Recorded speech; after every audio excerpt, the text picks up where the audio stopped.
Thomas and the New Engine. The trains on the island of Sodor keep very busy. There are always lots of jobs to do.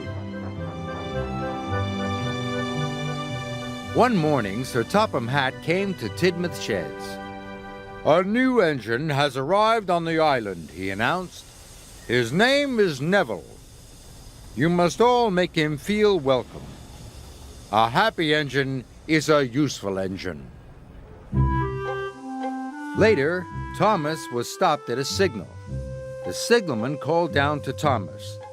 "The bridge ahead is unsafe. Thomas, you ought to collect a piece of ironwork so the bridge can be repaired." "Yes, sir," huffed Thomas. At the yards, Harry and Bert were with Neville, the new engine. Neville was a steamy, but he had a square body like a diesel. Neville was backing up towards some trucks. "Nearly there," said Harry cheekily. "Nearly there," said Bert naughtily. Then there was trouble.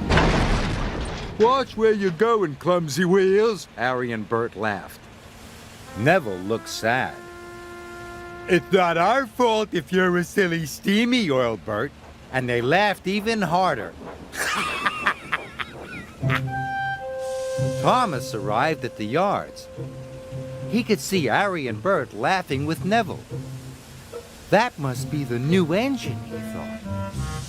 He must be friends with the Diesels.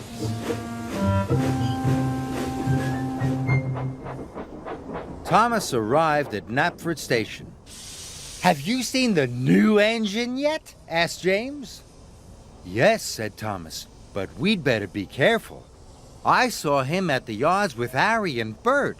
They were laughing together." James was shocked. "A steamy, friendly with Diesels?" As Thomas left, Edward pulled in. "Have you heard about the new engine?" snorted James.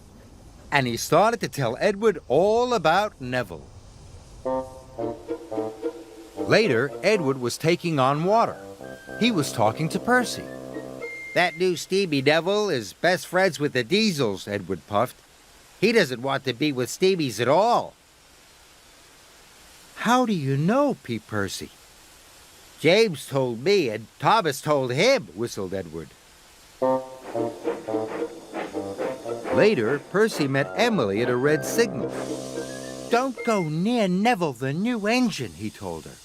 "The Diesels have told him to biff into steamies. Edward told me. James told Edward, and they heard all about it from Thomas." When Thomas arrived at Abbey Station, Sir Topham Hatt was there. "Thomas, you must warn all engines not to cross the bridge until it's repaired," he boomed.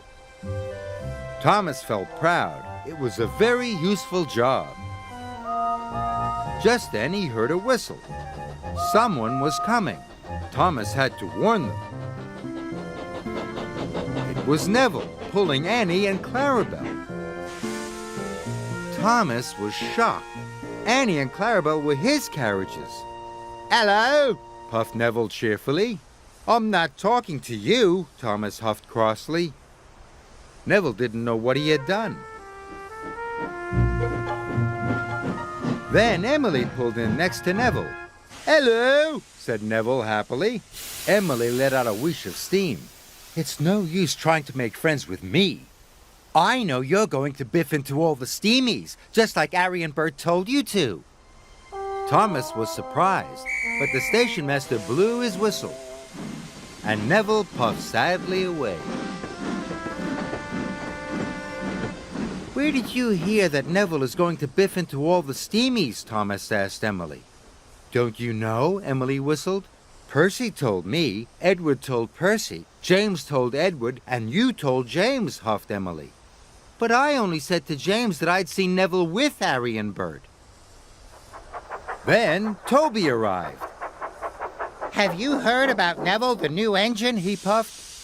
"Henry saw Harry and Bert be horrible to him at the yards." Emily was shocked. Thomas couldn't believe it. Neville wasn't friends with the Diesels after all. Where was Neville going, Emily tooted. Cinders and ashes, cried Thomas. Neville's heading for the broken bridge. I must stop him. Neville was speeding through the countryside as fast as he could. Suddenly, Neville saw a barrier on the track. He slammed on his brakes. But it was too late.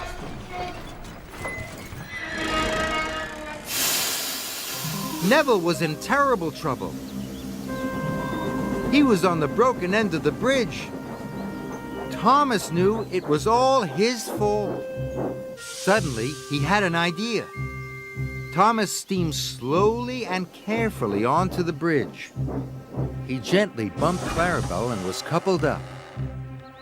Thomas was very scared. Slowly and steadily, he began to pull Neville back from the edge. The bridge made a creaking noise. Thomas knew he must hurry. He pulled as hard as he could, and with one big puff, he pulled Neville's wheels off the bridge. Thomas had done it. He had saved Neville and Annie and Clarabelle. Thank you, whistled Neville. I should have warned you, puffed Thomas, but I was too busy believing silly stories. I thought you didn't like steamies, but now I know I was wrong. Thomas gave Neville a long, friendly toot-toot. Neville was very happy. At last, he knew he had a good friend in Thomas.